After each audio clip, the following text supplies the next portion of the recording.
Chapter 4, A Sad Journey.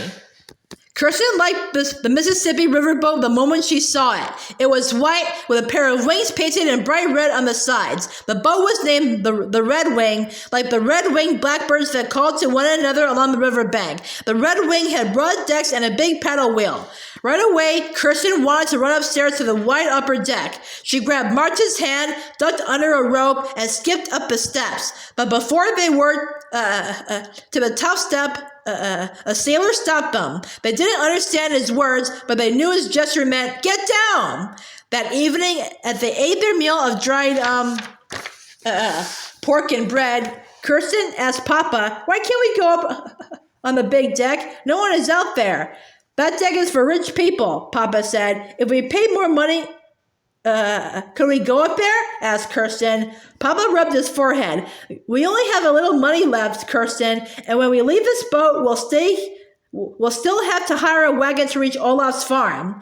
"You've managed our money well," Mama said to Papa. To Kirsten, she said crossly, Don't ask for so much." Kirsten was surprised. Mama never talked harshly to her.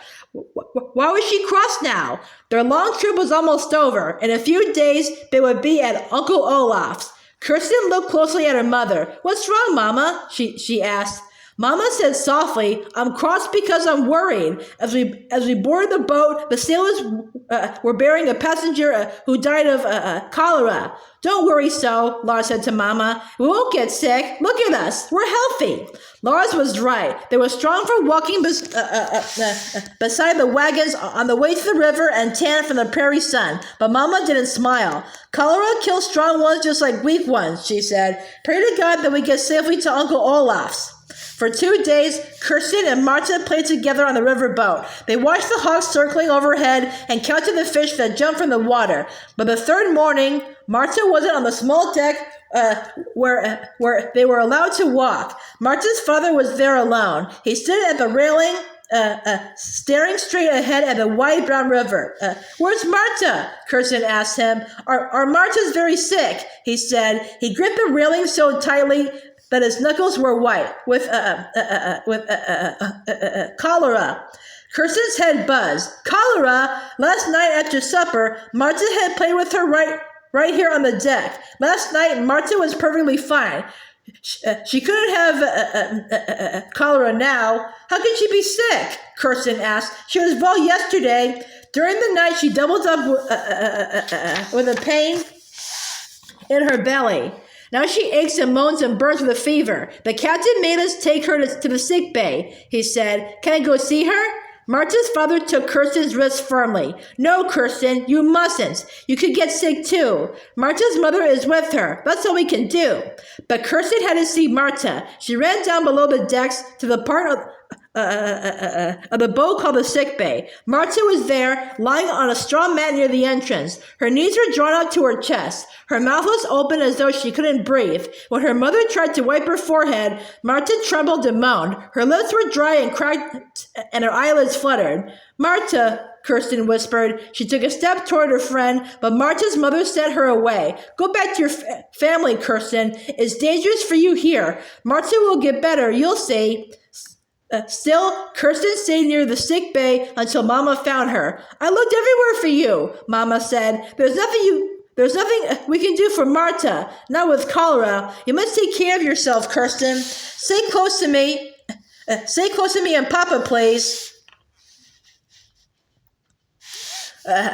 So Kirsten stayed close to Mama, but her thoughts were with her sick friend. She told herself that Marta would get well. Over and over she said, "She must get well." Kirsten wasn't able to eat, and that night she was sure she would never sleep, but she fell into a restless doze. Later, she woke up with a start. Something was terribly wrong, but in her sleep she'd forgotten what it could be. Then she remembered Marta. Kirsten ran down to the sick bay. Through the parted curtains, she saw that Marta was gone. "She's better then," Kirsten thought. She ran out to the deck to find her friend. The sun was just rising. The riverboat was anchored at a sandy beach below tall bluffs. A gangplank had been lowered for some sailors who carried a wooden box on their shoulders. They walked along the shore. Marta's father stood at the railing where Kirsten had seen him last. His arm was around Marta's mother. Kirsten grabbed Marta's father's sleeve. "Where's Marta?" she asked. He pointed to the sailors with their box. "Our Marta died last night, Kirsten. The sailors will bury her here. Her soul's in heaven." Then he hid his face in his hand. "She can't be dead," Kirsten cried. "She can't be." Kirsten felt as though her heart was ripped in two. She heard deep sobs that hardly seemed her own. They filled up her chest. She tried to say her friend's name, but her lips wouldn't form the words.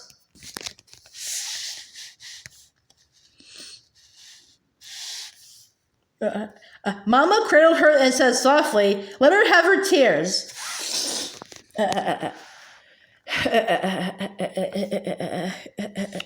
Then Kirsten felt Mama's arms around her, and Papa patted her shoulder. "Enough crying. Stop now, Kirsten," he said. But Mama cradled her and said softly, "Let her have her tears."